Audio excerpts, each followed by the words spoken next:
Wrapping up the 4th of July weekend. Lord willing, we'll be on to other subjects and topics beginning on tomorrow. Independence Day, the Declaration of Independence, the First Amendment to the Constitution, the Bill of Rights. When people think about the First Amendment, they almost always think of the freedom of speech. But actually, the first freedom of the First Amendment is the freedom of faith, the freedom of religion. Here it is. Congress shall make no law respecting the establishment of religion, nor shall it prohibit the free exercise thereof, or abridging the freedom of speech, of the press, the right to peaceably assemble, and the right to address grievances of the government. My words, not the exact words of the amendment, but that's the heart of it, what is expressed. So almost every time you hear people talk about the First Amendment, it's talking about freedom of speech, but the first freedom of the First Amendment is the freedom of faith, the freedom of religion.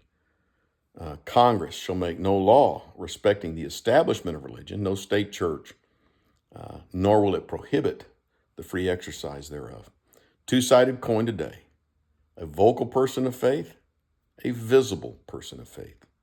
A vocal person of faith, a visible person of faith.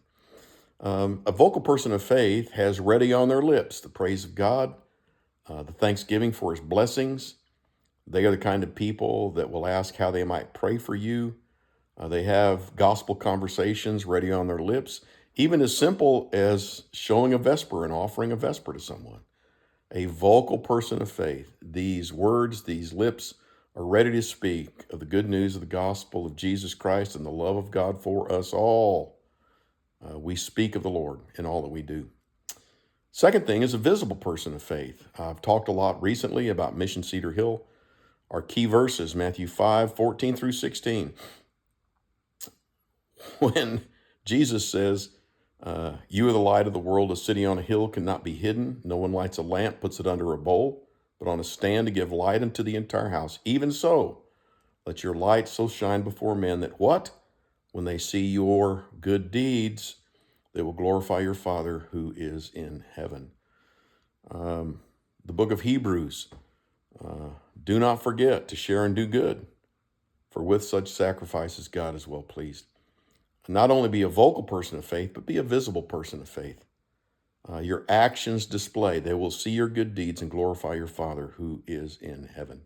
So, yes, indeed, almost without exception, when people in our day and in our culture and in our time talk of the First Amendment, almost always they're going to talk about the freedom of speech. But remember this, the first freedom of the First Amendment is the freedom of faith, the freedom of religion.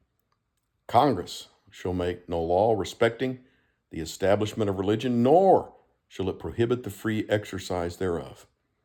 Consider today what it might look like for you to be a vocal person of faith, and consider today what it might look like for you to be a visible person of faith.